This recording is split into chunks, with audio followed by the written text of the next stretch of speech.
Bonjour à tous, bienvenue sur le plateau du grand rendez-vous Europe 1 CNews Les Échos. Bonjour Sébastien Chenu. Bonjour monsieur. Vous êtes député RN du Nord, vice-président du Rassemblement national. C'est votre grand rendez-vous ce dimanche. Dans une semaine et un jour, Emmanuel Macron pourra appuyer sur le bouton dissolution, même si c'est plus une possibilité qu'une probabilité, dit Marine Le Pen, et qui appelle à toute éventualité et se tourne vers une union nationale. Cette union, quelle est-elle ? Va-t-elle jusqu'à certains morceaux de la droite républicaine, vers Reconquête, où 95% des militants souhaitent une fusion avec le RN? Et Jordan Bardella est-il prêt au cas où à être le capitaine du vaisseau de cette coalition? Nous évoquerons les derniers chiffres également de l'immigration avec vous, la justice, avec de sérieuses interrogations sur des décisions récentes. Un soupçon de plus en plus net dans l'Aisne sur l'intoxication alimentaire qui a tué une enfant de 11 ans. Et puis la censure, bien sûr, le budget, les retraites. Le gouvernement Bayrou est entre les mains du RN. Que déciderez-vous et pourquoi? Pour vous interroger ce matin, Stéphane Dupont des Échos. Bonjour Stéphane. Bonjour. Et Mathieu Bocoté. Bonjour Mathieu. Bonjour. Le 7 juillet prochain, dans un peu plus d'une semaine, donc Emmanuel Macron va retrouver son arme fatale, son pouvoir de dissolution. D'après ce que j'ai compris, Marine Le Pen parle de possibilité plus que de probabilité, mais elle appelle à une union nationale, pour l'instant avec l'UDR d'Éric Ciotti, car il faut se préparer à toute éventualité. L'objectif à terme, c'est quoi? C'est d'étendre à toutes les droites, Sébastien Chenu? C'est d'étendre à tous les Français. Il ne faut pas se limiter à la droite, mais il faut bien commencer en revanche par quelque chose.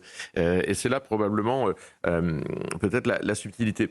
Le peuple de droite, il est divers, il est composite, d'ailleurs comme la gauche finalement. Il y a des sensibilités, il y a des gens qui sont très libéraux, il y a des gens qui le sont moins, des gens qui sont plus ou moins conservateurs. Mais c'est vrai qu'il y a dans chacun de ces courants des choses en commun. On retrouve un rapport à l'autorité, on retrouve un rapport au mérite, on retrouve un rapport à l'attachement à la nation qui font ce creuset commun qui permet d'unir les gens. Donc d'abord, moi je pense qu'il faut aller vers cette recomposition graduelle, pas après pas. Alors on peut aller très vite, c'est pas parce qu'on va pas après pas qu'on y va lentement, mais c'est sur le fond qu'il faut trouver les convergences. Ces convergences, on a commencé nous à les trouver avec Éric Ciotti, et je salue son courage. C'était pas simple, il y a un an pour Éric Ciotti, de couper le cordon sanitaire symbolique dressé par l'espèce de magistère moral qu'exerce la gauche depuis toujours sur toutes les familles de droite. Éric Ciotti l'a fait. Donc maintenant, il faut aller au-delà. Vous voulez dire d'un pouvoir de gauche, un lobby de gauche, une influence de gauche dans une droite républicaine? Un magistère moral, c'est-à-dire qu'il y a une espèce vous qui avez connu l'UMP pendant 15 ans. Oui, mais d'ailleurs, c'est probablement l'une des raisons pour laquelle j'ai voulu partir, parce que, pas seulement, mais parce que je ne supporte pas la caricature du camp du bien, du camp du mal. Enfin, ça suffit. Je veux dire que la gauche s'érige en camp du bien quand on voit ce qu'elle a fait de notre pays. J'oublie pas toutes les années de gouvernement de gauche, François Hollande et ses attaques sur la politique familiale qu'on est en train de payer aujourd'hui. C'est une partie, je dis ça parce que c'est une partie de la réponse d'ailleurs à une nécessaire réforme des retraites. Il n'y a pas eu de politique démographique ou de natalité pendant des années. Ça, c'est aussi le fait de la gauche qui a ruiné la famille, qui a ruiné le rapport au travail, qui ruine le rapport aux libertés individuelles. Et la gauche a exercé, durant toutes ces années, une influence à travers ses relais. Des relais dans les médias, financés par les Français, c'est l'audiovisuel public, des relais dans le monde de la culture, financés par les Français, bien souvent aussi, et ils se sont arrogés le fait d'être le camp du bien et de mettre finalement, de tenir à leurs bottes la droite qui est la plus lâche en réalité. Avant de laisser passer mes camarades... Non, mais parce que si la gauche est scandaleuse, la droite classique que nous connaissons, elle est quand même particulièrement lâche. On disait que le RN était étanche, mais il y a deux choses. D'abord, on a eu le sommet des libertés qui était organisé en partie par notre groupe, par le JD News en particulier. Des personnalités comme Bardella, Ciotti, Maréchal, Dupont-Aignan, Knafo ont trouvé publiquement un terrain commun. Et puis ce sondage CSA pour le JDD Europe 1 et CNews, qu'on va voir à l'écran pour les téléspectateurs de CNews, montre que 3/4 des sympathisants de droite, 74% précisément, de l'IDI à Reconquête, sont pour l'union des droites. Il y a deux chiffres qui sont importants, 78% rien que pour les militants sympathisants du RN et 95% des militants Reconquête. Est-ce que c'est le moment de se dire « Ok, on va tous bosser ensemble » ? Oui, mais moi, je trouve qu'il y a un côté restrictif dans cette proposition, parce que je vous explique pourquoi. Moi, je me suis construit à droite. Je sais d'où je viens, j'ai été, vous l'avez rappelé, à l'UMP. Je suis attaché aux valeurs dont j'ai parlé il y a quelques instants. Et je suis élu dans un territoire qui a voté depuis 1958 tout le temps à gauche. Je suis le premier député qui ne soit pas de gauche dans ma circonscription. Et toutes les mairies importantes de ma circonscription, importantes en nombre d'habitants, elles sont gérées par des élus communistes ou socialistes. Et pourtant, le Rassemblement national est largement majoritaire. Si je dis à mes électeurs, on fait l'union des droites, mes électeurs, eux, ne se considèrent plus de gauche, mais leur logiciel ne les rattache pas forcément à ce qu'ils imaginent être la droite. Parce que pour eux, la droite, c'est Bruno Le Maire, c'est Emmanuel Macron, c'est une droite très libérale qui fait fermer les usines de notre département du Nord. Donc, si vous voulez, je pense qu'il faut dépasser ça. Il y a des patriotes qui viennent de la gauche, évidemment, qui sont attachés à la souveraineté du pays. Est-ce que le Rassemblement national, c'est un parti de droite? Parce que quand on écoute Marine Le Pen, c'est pas si clair. Elle a toujours été pour une forme de dépassement. Est-ce que vous assumez que le Rassemblement national, aujourd'hui, est un parti de droite? Non, on va au-delà de la droite. Mais moi je ne crois plus à l'axe droite-gauche. Au-delà de la droite. C'est-à-dire qu'on ne rassemble pas uniquement des gens de droite. Je viens de vous expliquer qu'il y a beaucoup de gens qui ont voté à gauche toute leur vie, qui se retrouvent dans les valeurs que nous défendons, dans le socle de valeurs que nous défendons. Oui, mais ces gens-là, du coup, votent à droite, en tout cas. Oui, mais vous voyez, Vous n'aimez pas ce clivage, vous êtes comme Emmanuel Macron, vous n'aimez pas la droite ni la gauche. Mais je pense qu'il faut aller au-delà. Non, Emmanuel Macron, c'était différent. C'était et la droite et la gauche. C'est-à-dire le pire de la droite, le pire de la gauche. Moi, je pense qu'il faut aller bien au-delà. Il y a un système, il y a des socles de valeurs qui sont construites historiquement sur la droite, sur la gauche, mais je pense qu'il faut réussir à les dépasser. Parce que là aussi, ne parlons pas de droite et de gauche, mais parlons de reconquête, parlons de terreau d'idées qu'il y a. Je parlais de Marion Maréchal, je parlais de Sarah Knafo. Il y a des terreau commun entre vous et ces personnalités politiques. C'est pour ça que je vous dis qu'il faut qu'on trouve des points de convergence qui pourraient nous amener demain à dépasser les clivages politiques. Avec eux, mais avec d'autres aussi. On dépasse les clivages, mais toujours pour en créer des nouveaux. La politique n'est pas le domaine de l'unanimité, c'est le domaine des divisions fécondes, souvent. Donc, est-ce que la première tâche pour vous, ce n'est pas néanmoins, dans la construction de cette nouvelle coalition, d'unir tous les éléments qui, d'une manière ou de l'autre, s'y rapprochent? Donc, Pierre a mentionné Sarah Knafo, Marion Maréchal, mais on nomme aussi Éric Ciotti qui vous a rejoint. On pourra en nommer d'autres, j'imagine, demain, qui viennent de la droite DLR, Dupont-Aignan. Est-ce que tous ces gens ont pour vocation de trouver leur place dans la coalition que vous portez? Moi, je n'y suis pas fermé. Je pense simplement que cette coalition, comme vous le dites, elle ne doit pas rester fermée. Et elle ne doit pas se transformer en caricature de blocs de droite un peu réac, qui oublient les attentes ou antisociales. Parce que nous, on a une forte conscience sociale au Rassemblement national. Mais qui pourrait incarner un côté réac antisocial? Les LR, je trouve, c'est le parti de... C'est mort aux pauvres. Toutes les propositions que font, par exemple... C'est pas ce qu'on disait de Ciotti auparavant? Il a une conscience sociale qui, je pense, l'a amené à dialoguer avec nous. Il représentait l'aile droite des LR. On ne peut pas exagérer. Elle est nouvelle, sa conscience sociale, non? Non, mais je pense que s'il a fait le pas, c'est qu'il a compris qu'on ne pouvait pas mener une politique sans avoir dans notre pays une conscience sociale. Vous savez, le rapport qu'ont les Français à l'égalité, il est bien plus ténu que, par exemple, le rapport qu'ont les Britanniques au rapport entre les inégalités. On a cette conscience dans notre pays d'un rapport ténu c'est qui la droite réac? C'est Bruno Retailleau? Oui, Bruno Retailleau fait partie de... C'est une droite qui est un peu... En fait, je veux dire, c'est une droite qui est un peu ultra. C'est-à-dire ultra-libérale, ultra-conservatrice et qui oublie quelques réalités sociales de notre pays. Moi, je pense qu'on doit construire les choses sur un socle et de valeurs et de propositions. Ultra-libéral, quand on regarde, par exemple, aujourd'hui, le taux de prélèvement de la fiscalité, dire, être mis. Je vous donne un exemple qui est ultra acquise à l'idée de l'Union européenne. Regardez une politique, par exemple, que je qualifie de particulièrement libérale, c'est la politique des traités de libre-échange. L'Union européenne va signer bientôt un nouvel accord de libre-échange avec l'Afrique du Sud sur le vin. Et on va signer cet accord et on va subventionner le vin, le développement viticole et vinicole en Afrique du Sud, je crois à hauteur de 15 millions d'euros. C'est soutenu par le bloc LR, centriste, libéral, européen. Et bien là, je trouve que, vous voyez, on peut pas travailler avec des gens qui acceptent ces accords de libre-échange. Là, c'est je ne veux pas chipoter sur les mots, vous ne diriez pas plutôt mondialiste plutôt que libéral? Semble libéral, c'est la bête des charges. D'ailleurs, j'ai dit ultra-libéral. Vous avez noté, Mathieu Bock-Côté, j'ai dit ultra-libéral, c'est-à-dire qu'effectivement, ultra-libéral, ça peut être remplacé par mondialiste, vous avez raison. Donc c'est impossible de travailler avec ces gens-là, vous écoutez avec des mondialistes, avec des mondialistes qui ne privilégient pas l'intérêt national, oui, ça c'est pas possible. Pourtant, le slogan de Bruno Retailleau, c'est défendre les honnêtes gens. Oui, mais ça, c'est de la com. Défendre les honnêtes gens. C'est de la com. Oui, Bruno Retailleau, il fait de la communication. Comme lorsqu'il dit qu'il va s'attaquer à l'immigration, on en parlera tout à l'heure. Oui. Vous avez vu les chiffres qui sont sortis. Lorsqu'il dit qu'il va... Enfin, tout ce qu'il dit qu'il va faire et qu'il ne fait pas. Mais vous avez utilisé aussi le terme ultra-conservateur. Alors, je cherche ultra-conservateur, je peux imaginer en Russie aujourd'hui, je peux imaginer ailleurs dans le monde. Ultra-conservateur chez LR aujourd'hui? Bon, c'était le côté... moi, ce sont vos mots. Hein. Oui, non, mais moi, j'ai connu le côté de la manif pour tous. Je suis parti à l'époque parce que je trouvais qu'il y avait une absence de réalisme sur ce qu'était la vie des individus, le fait de refuser à des gens, et Bruno Retailleau n'a pas envie de revenir dessus d'ailleurs, sur ses idées, sur les idées qu'il développait, le fait de refuser le mariage pour tous, moi, m'avait semblé être totalement à côté avec des propos souvent qui étaient...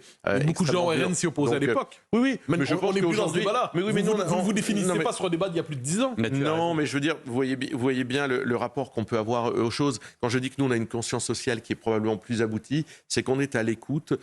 Peut-être, c'est aussi ce qui fait notre différence. On est à l'écoute, je crois, de façon plus pointue de ce que sont les attentes des gens en matière d'aménagement de leur vie, d'aide à leur vie. Taper sur les chômeurs, par exemple, je trouve que c'est la facilité et que ça ne résout rien. Moi, j'ai toujours trouvé ça un peu grotesque, l'idée de dire on va faire, et totalement contraire économiquement aux intérêts du pays, on va faire bosser des gens qui sont au chômage 10 heures par semaine, parce qu'en fait, ils sont incapables de bosser 10 heures par semaine lorsqu'ils ont quitté le monde du travail depuis 3 ou 4 ans. C'est même anti-économique. Donc, je veux dire, arrêtons les slogans, regardons le pays tel qu'il est, soyons un peu pragmatiques. Vous savez, il y avait une école de pensée pragmatique aux États-Unis au 19e et 20e siècle qui s'appelait le pragmatisme institutionnel, je crois, quelque chose comme ça, l'institutionnisme pragmatique. Soyons pragmatiques. Sébastien Chenu est l'invité du grand rendez-vous Europe 1 CNews Les Échos. On est passé assez vite sur la dissolution. On ne vous a pas posé la question de ce que vous en pensiez. Et la censure également. Ça sera l'occasion de s'en parler juste après cette pause. Retour sur le plateau du grand rendez-vous Europe 1 CNews Les Échos avec Sébastien Chenu, député du Nord et vice-président du Rassemblement national. On est passé assez vite sur cette union des droites qui, pour beaucoup de gens, est souhaitable. Et puis, on est un peu passé vite justement aussi sur la question principale. Je vous posais la question de manière courte et réponse courte. Dissolution ou pas? Vous y croyez? Mais la dissolution, elle est nécessaire dès que possible. C'est-à-dire qu'il faut que le président de la République donne la parole aux Français pour qu'une majorité, même si elle était... Donc pour vous, c'est souhaitable relative. C'est souhaitable. La censure pourrait la favoriser. Alors la censure pourrait évidemment la favoriser. Souvent, ça marche comme ça. Raison pour laquelle on donne rendez-vous au Premier ministre à la rentrée pour voir sa feuille de route. Mais et si elle ne nous va pas, on prendra nos responsabilités. Monsieur Chenu, la censure, elle va être discutée mardi. Mardi, vous avez l'occasion de faire tomber ce gouvernement et d'avoir la dissolution derrière. Alors, attention, la censure, c'est pas une fin en soi. Nous, ce qu'on regarde toujours, c'est quel gain on obtient et qu'est-ce qu'on empêche. La dernière fois, on a empêché la désindexation des retraites. On a empêché ça et on a obtenu pas de hausse du gasoil non routier, par exemple, du GNR, limitation des hausses des prix de l'énergie. On a obtenu des choses, on en a empêché d'autres. Là, en réalité, sur le texte qui est proposé par la gauche, on n'obtient rien. C'est-à-dire que ça ne remet pas en cause la réforme des retraites. Donc, le rendez-vous, il est en octobre, d'autant que François Bayrou intégrera ses propositions de modification budgétaire sur les retraites dans le PLFSS, le projet de loi de financement de la sécurité sociale à la rentrée. Donc le vrai rendez-vous, il est à la rentrée. Et si François Bayrou continue sur la lancée qui est la sienne, j'allais dire, autant sur la forme que sur le fond. Sur le fond, on voit bien, il est dans les mêmes politiques où il va aller passer le coup de rabot, chercher dans les poches des Français des économies. Mais sur la forme, c'est particulièrement scandaleux aussi. Gagner du temps. Comme il le fait. Enfin, vous lui donnez du temps, là. Vous dites qu'il gagne du temps, mais vous allez lui donner du temps. Mais on le fait parce qu'on essaye d'obtenir des choses pour les Français. Mais gagner du temps, ne pas siéger, laisser le Rassemblement national, on sort d'une semaine de débat à l'Assemblée nationale dans lequel il n'y a pas un LR, pas un député du bloc central, pas un macroniste qui ne s'est battu, c'était le texte sur Mayotte cette semaine. C'est-à-dire qu'en fait, ils ont compris, ils se disent, bon, on échappera à la censure, donc on ne siège même plus. C'est, je veux dire, totalement irresponsable, et ça ne nous incite pas à être particulièrement bienveillants à la rentrée. Et vos électeurs, Monsieur Chenu, ils sont pour l'abrogation de la réforme Borne. Ils veulent le retour à la retraite à 62 ans. Ce qu'on va leur proposer, ce qui va être débattu mardi, c'est ça. C'est le fait que le gouvernement ne veut pas faire ce geste.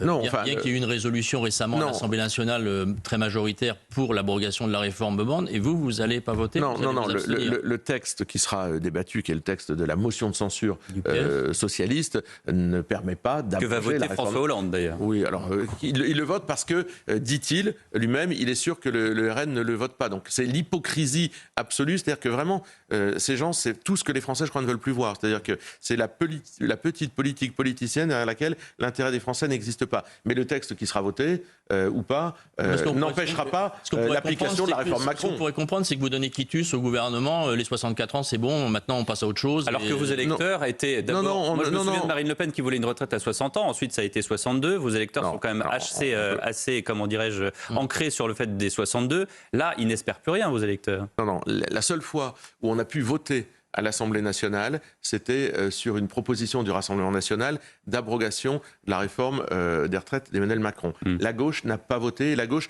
avait empêché de voter. Là, le texte n'empêche rien du tout. Le texte socialiste, censure ou pas, la réforme des retraites, elle existe aujourd'hui, elle ne sera pas abrogée parce qu'il y aura une censure. Mais imaginons qu'il y ait censure cette semaine. Quelles seraient les conséquences pour vous?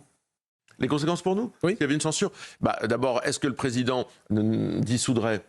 On n'en est pas sûr. Il aurait peut-être la volonté de nommer un autre Premier ministre pour continuer probablement la même politique, donc qu'on continuerait à combattre. Ou alors, s'il dissolvait, eh bien nous, notre armée et nos alliés, notre armée de candidats RN et nos alliés sont prêts. Mais avec cette conséquence que Marine Le Pen ne pourrait être candidate dans les circonstances. Oui, mais vous savez... Est-ce que c'est une donnée dans votre réflexion? Non, mais Marine Le Pen l'a déjà expliqué plusieurs fois. Si le président de la République, François Bayrou, pense que empêcher dissoudre en pensant que comme Marine Le Pen ne peut pas être candidate, ça peut l'empêcher d'appuyer sur le bouton et de se mettre le doigt dans l'œil. Marine Le Pen, sa stature... C'est une menace de ce que vous venez de dire?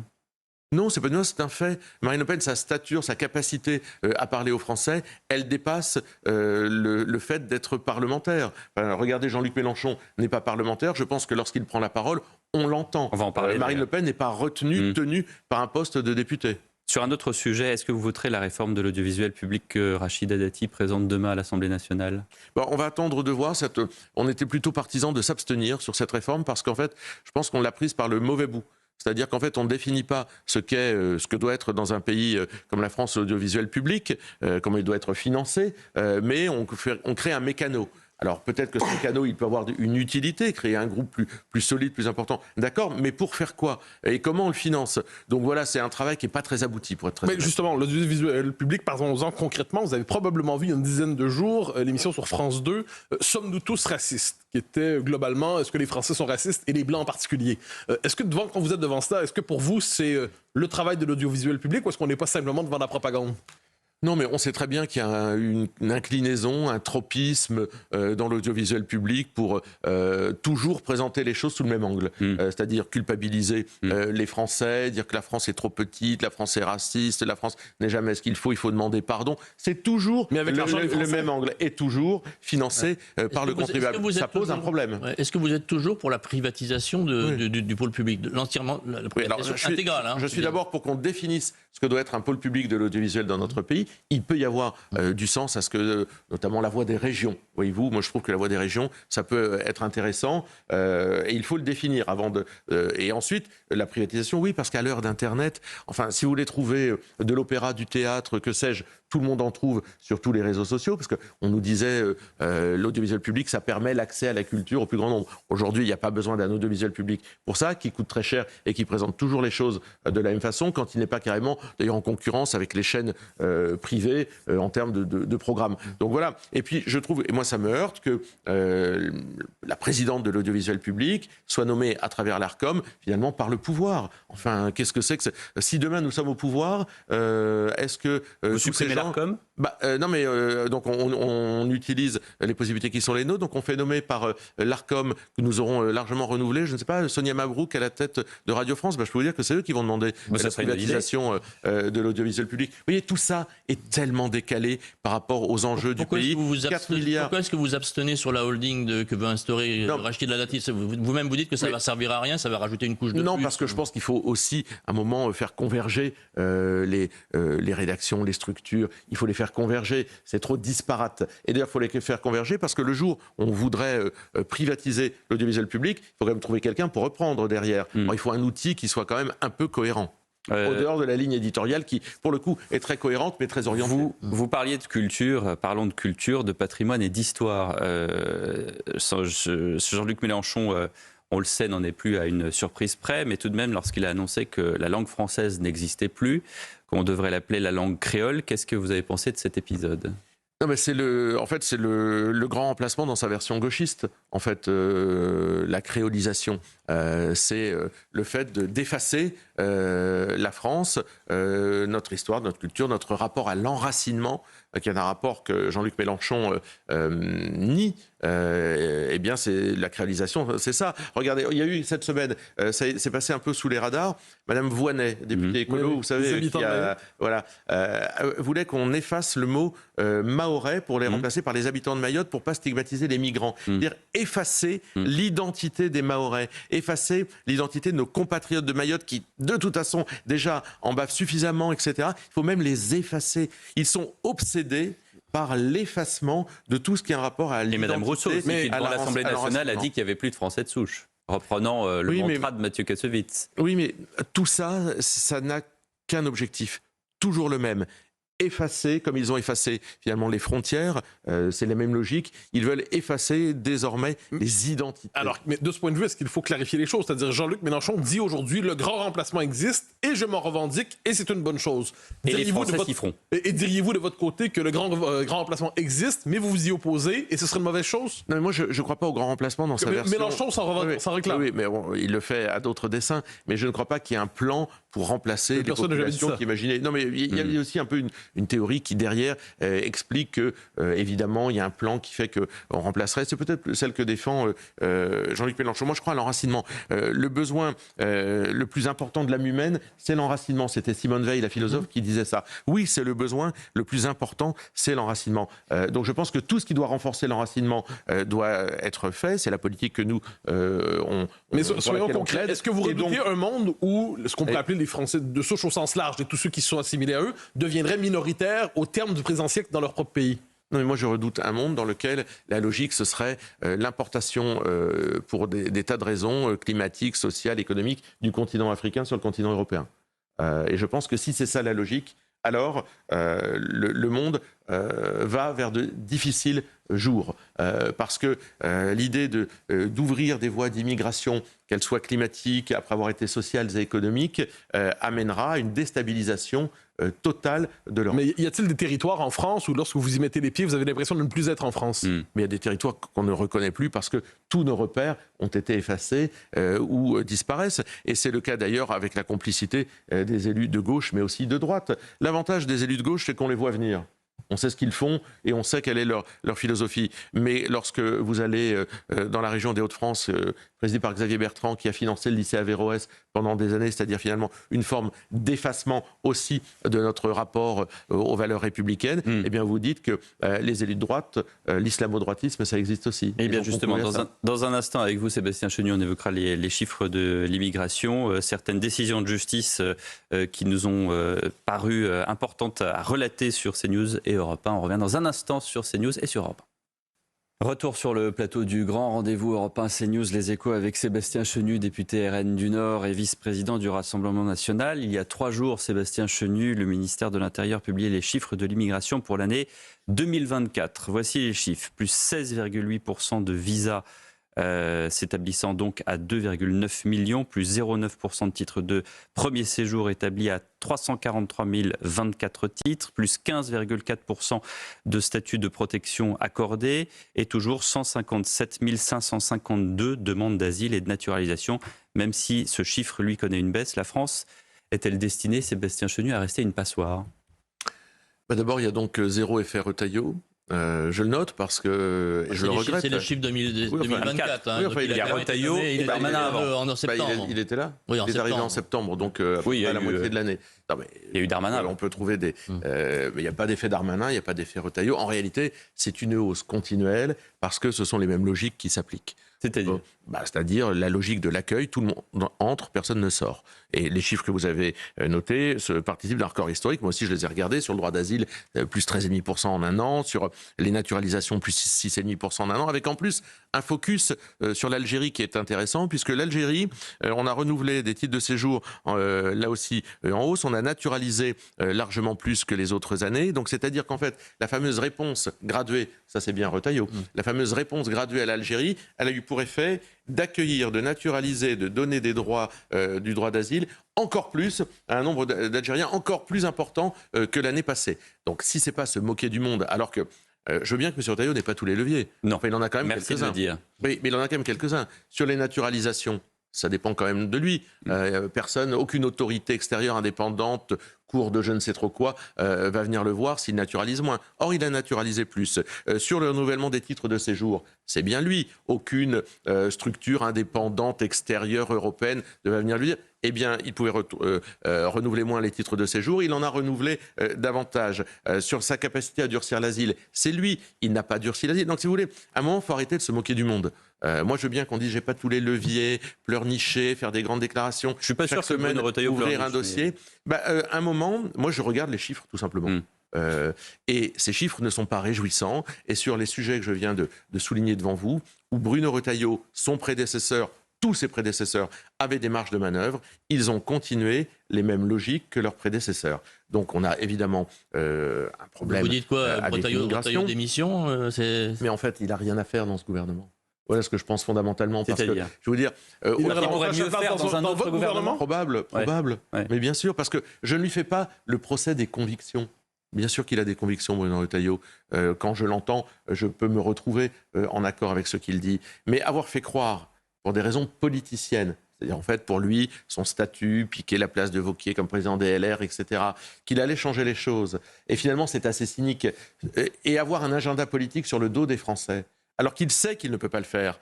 Et lorsqu'il peut le faire, il ne le fait pas. Et pire, lorsqu'il peut le faire, comme je vais vous le dire, il ne le fait pas. Ça n'est qu'un calcul électoral. Oui.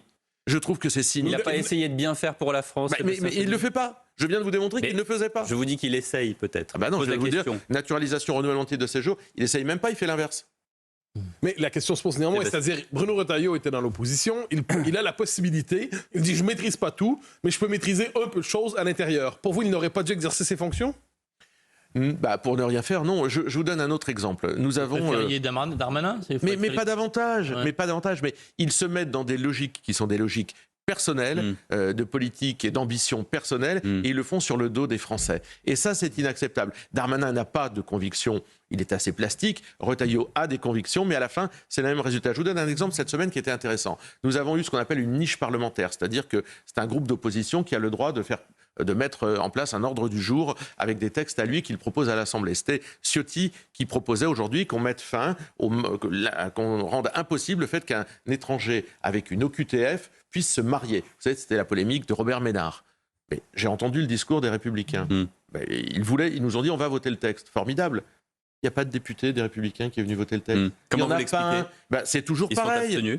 Mais c'est toujours pareil. Après, il y a eu des déclarations de la gauche. Jamais ça n'a pas été vraiment débattu. Sincèrement, il n'y a pas eu un député DLR. Mais est-ce que c'est responsable de dire des choses pour faire croire aux Français des choses et de ne pas les faire? S'ils ne comprennent pas que cette logique-là, parce qu'ils sont encalminés dans leur incapacité de voter un texte, même pas du Rassemblement national, hein, de leur ancien ami Éric Ciotti, de le faire physiquement, s'ils ne comprennent pas que les Français les voient, les Français les voient, ils ne sont jamais au rendez-vous du courage. S'ils pensent qu'ils vont gagner la confiance des Français en faisant cela, bon courage à eux. Et inversement, quand vous voyez Stéphane Wilmotte, le maire UDI d'Aumont dans le Nord, qui a refusé de marier une personne visée par un arrêté d'expulsion et qui s'inscrit du coup dans les pas de Robert Ménard, vous dites quoi? Vous dites soutien total? Oui, mais d'ailleurs, c'est une insulte pour ce maire, qui a été cité d'ailleurs en exemple par des responsables de droite à l'Assemblée nationale, en disant on pense à Stéphane Wilmotte, dont le père avant lui, Joël Wilmotte, qui aujourd'hui a rejoint le Rassemblement national. Son père était maire de la ville, a été évidemment sur la même longueur d'onde. Ce que je pense, c'est qu'il désavoue les élus locaux, il les abandonne, et il les laisse avec leur tracasserie, le fait d'être poursuivi par la justice. En faisant cela, il les abandonne. Je trouve que c'est une position qui n'est pas responsable. Et la droite dit toujours on est des gens responsables. Non, la réalité c'est que c'est totalement irresponsable de ne pas venir siéger, de ne pas venir voter et de faire croire. Vous espérez un mouvement de maires en colère qui suivrait Stéphane Wilmotte? Les maires sont plus qu'en colère. Ils sont désespérés, les maires. Regardez parce que là, ils risquent en plus des sanctions. Mais il faut les soutenir. Mais regardez le nombre de maires qui démissionnent, qui ne se représenteront pas. Les maires sont désespérés. Les maires qui se font agresser. J'ai le cas dans ma circonscription. Je pense au maire de Main, que je salue, agressé par les gens du voyage, reçu à l'Élysée. On lui a dit on va vous écouter. Rien. 2 ans après, rien n'a bougé. Mais que je comprenne votre vision. Pour vous, le pouvoir en place, est-ce qu'il subit l'immigration massive, et je parle de l'ensemble du pouvoir, et a renoncé tout simplement en emprise sur ça, ou est-ce qu'il favorise l'immigration massive, il y est favorable et cherche à la pousser toujours plus loin? Oui, il y est favorable, absolument. Il voit l'immigration comme un projet. C'est-à-dire qu'ils pensent que faire venir des étrangers pour les faire bosser là où les Français, soi-disant, ne veulent pas travailler, ça permet de solutionner les choses. Alors tout le monde ne parle pas de la même voix dans le bloc central. D'accord, parce que dans le bloc central, il n'y a pas de cohérence. Là, ce qu'on entend, c'est Édouard Philippe plus que Bruno Retailleau. Oui, mais enfin, Bruno Retailleau, il participe à ce gouvernement. Enfin, justement, il siège avec Elisabeth Borne, avec Manuel Valls, avec Éric Lombard. Ils sont habités par ces logiques-là. Mais M. Chenu, on revient à la même chose. Pourquoi est-ce que vous ne censurez pas ce gouvernement? Vous dites que Bruno Retailleau ne fait rien. Donc pourquoi vous ne censurez pas ce gouvernement dans 2 jours? Leur tour viendra, et il viendra probablement plus vite que vous ne le pensez. Donc aujourd'hui, nous, ce qu'on veut, c'est des résultats pour les Français. C'est pas parce qu'on censure la semaine prochaine qu'il y aura un changement de cap, qu'il y aura un changement de cap dans la politique migratoire. À longueur d'émission et vous allez lui sauver la tête. Je vais vous dire, nous, on veut arriver au pouvoir le plus tôt possible pour faire une autre politique. Ça me semble assez clair. Et je pense qu'en matière migratoire, on a déjà démontré qu'on avait d'autres propositions à appliquer. Mais pas qu'en matière migratoire, en matière de justice, en matière... On va en parler de la justice, mais voilà. Je voudrais revenir sur l'immigration et certains rites de certains Français venus de cette immigration. Un scandale sanitaire est en train de naître dans l'Aisne après le décès d'une fillette de 11 ans, victime de la bactérie E. coli. 26 enfants sont concernés, certains sont dialysés. Les autorités sanitaires ne savent pas encore, j'insiste bien là-dessus, ne savent pas encore d'où provient cette bactérie, mais il est à noter que préventivement, 6 boucheries ont été fermées, dont 5 sont des boucheries halal. Le Figaro a fait témoigner des vétérinaires qui avancent le danger accru de l'abattage halal. Sans étourdir l'animal, des liquides provenant de l'œsophage peuvent se déverser sur les parties nobles de la viande. Question directe, Sébastien Chenu, est-ce que vous êtes pour l'interdiction de la viande halal en France? Non.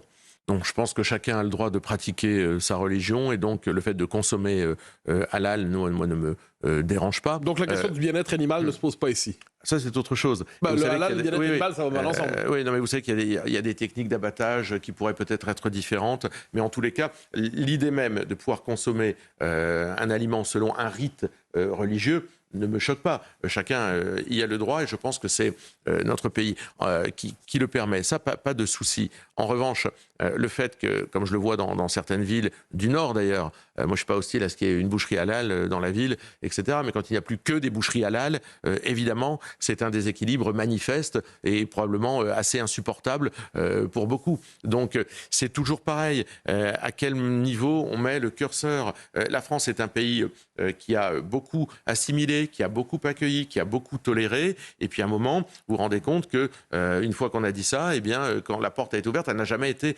refermée. Même si, voilà, je pense que nos compatriotes de confession musulmane ont ce droit, il faut leur garantir ce droit à cette consommation. Il y a d'autres questions qui se posent, celle de l'hygiène, vous venez de le dire, sur laquelle il faut se pencher manifestement. Oui. Mais 2 choses. Donc vous dites, il est possible théoriquement d'avoir un abattage halal éthique du point de vue animal. Oui, ça existe. D'accord. Et deuxième élément, vous avez probablement vu cette semaine ce tweet, comme on disait autrefois, du ministère de l'Égalité, qui dit cet été, il parle pour les fillettes, ce n'est pas l'occasion d'aller au pays d'origine pour faire exciser les fillettes. Vous avez peut-être vu passer ça? Non, pas du tout. D'accord. Alors, je vous le soumets. Donc, c'est un tweet en tant que tel qui vient du gouvernement, du ministère de l'Égalité. L'été, ce n'est pas l'occasion de retourner au pays pour exciser les fillettes. Alors, je vous présente très honnêtement comme ça.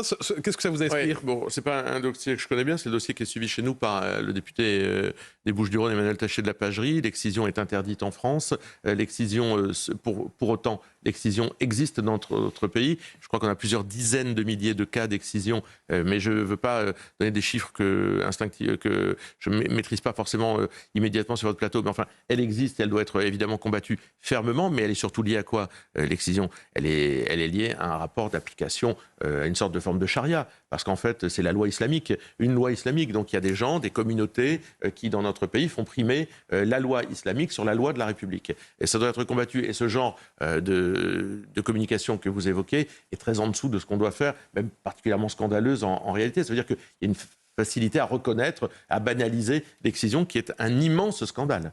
Sébastien Chenu est l'invité du Grand Rendez-vous. On revient dans un instant. On parlera de justice, notamment en France. À tout de suite.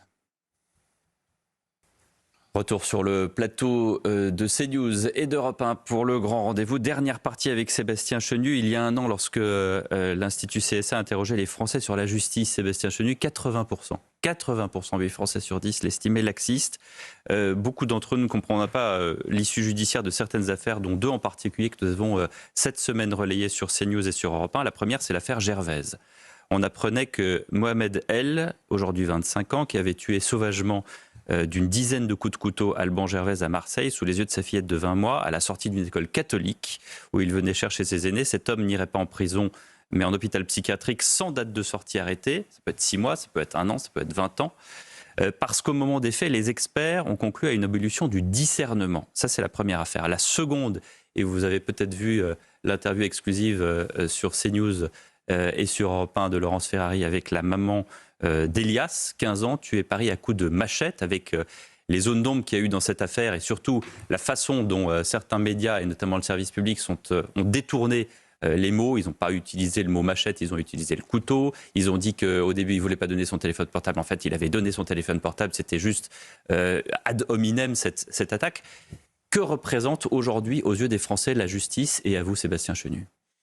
Mais je pense que c'est très problématique que dans notre pays, une majorité de Français doutent de l'institution judiciaire. Je m'explique. À partir du moment où les Français doutent, où ils n'ont plus confiance, eh bien c'est l'édifice qui est en train de s'affaisser un peu plus. Ils n'ont plus confiance, pourquoi? Parce qu'ils ne se sentent plus protégés. Dans les 2 cas que vous donnez, ils sont finalement assez différents. Mais il souligne 2 faiblesses de notre système. L'incarcération, elle doit être faite pour protéger les gens dans leur sécurité et mettre à l'abri de la société des gens qui pourraient porter atteinte à celle-ci.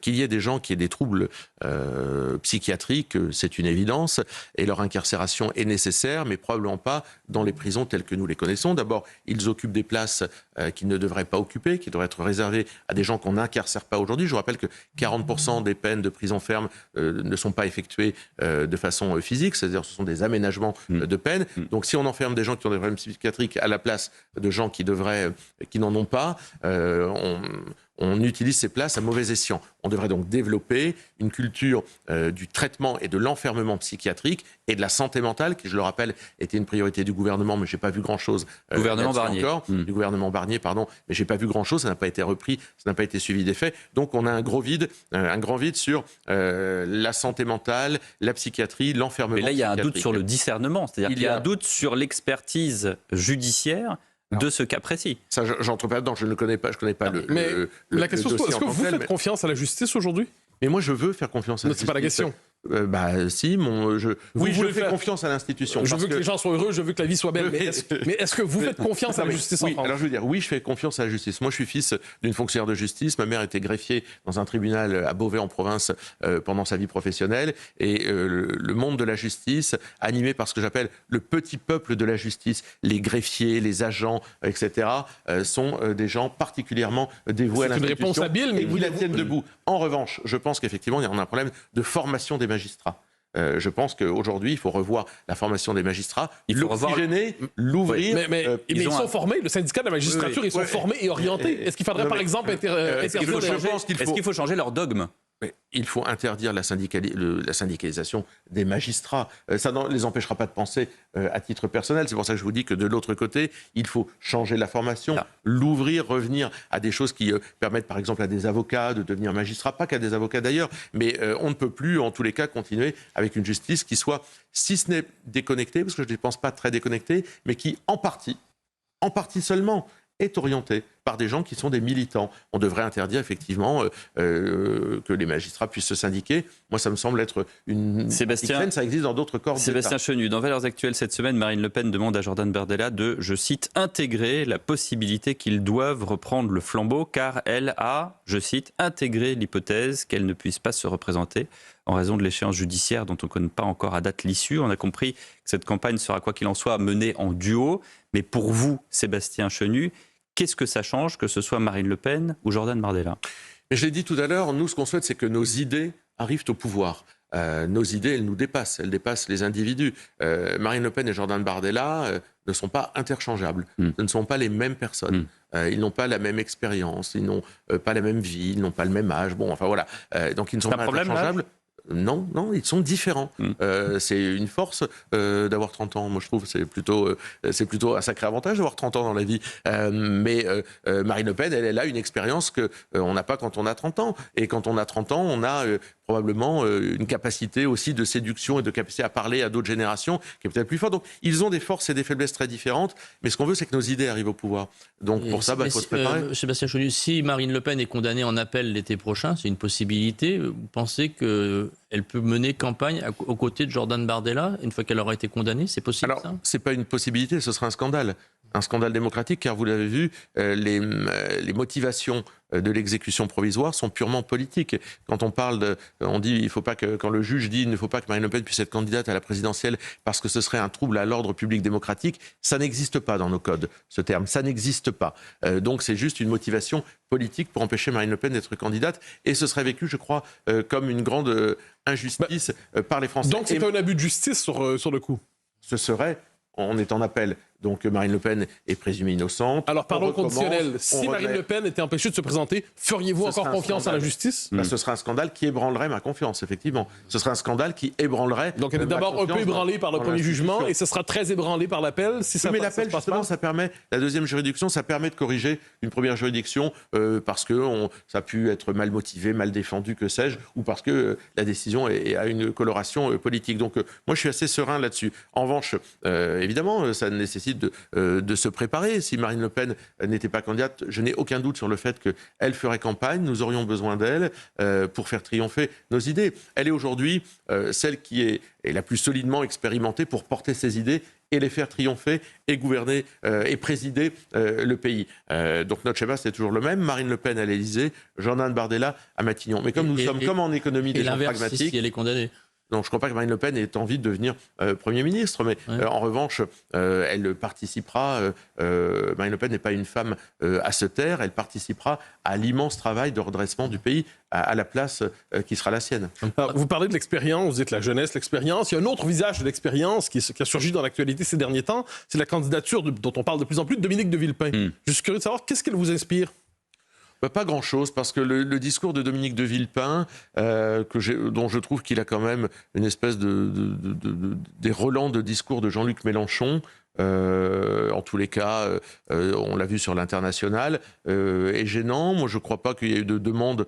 J'ai jamais entendu de Français me tirer par la manche. Il y a un engouement, le trio de tête, ça joue dans un mouchoir de poche. Selon le dernier baromètre Le Point, on a Bruno Retailleau, Marine Le Pen, Dominique de Villepin à 3 points d'écart, je crois. Quand les Français, si Dominique de Villepin était candidat, l'entendront ou l'entendraient, ils découvriront un discours qui est, je crois, beaucoup moins attachant que l'image passée qu'a Dominique de Villepin. Je pense que sa cote de popularité, elle réside sur le discours qu'on a tous connu à l'ONU. Je suis le défenseur d'un vieux continent, d'un vieux peuple, ça participe du conflit international voilà, en ce moment.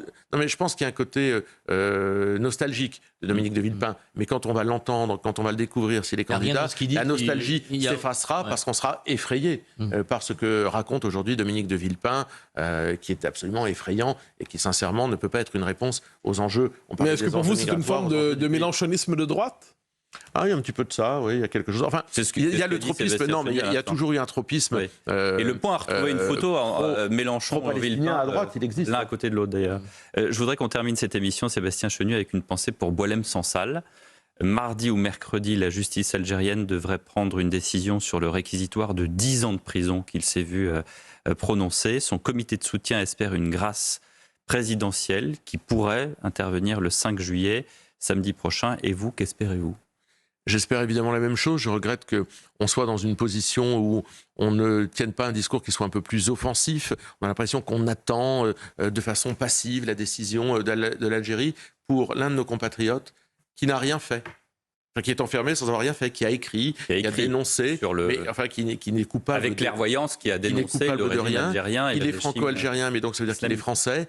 Et j'ai l'impression que finalement, on s'en remet. Là encore, elle est où la réponse graduée à l'Algérie? Qu'est-ce qu'il faut faire après si sa condamnation est confirmée? On doit établir des rapports de force. Vous savez, en diplomatie, comme dans la vie, tout n'est que rapport de force. C'est-à-dire que sur les visas, on doit faire pression sur l'Algérie, sur l'aide au développement, on doit faire pression sur l'Algérie. Enfin, la fameuse réponse graduée qui n'est qu'une réponse dégradée aujourd'hui.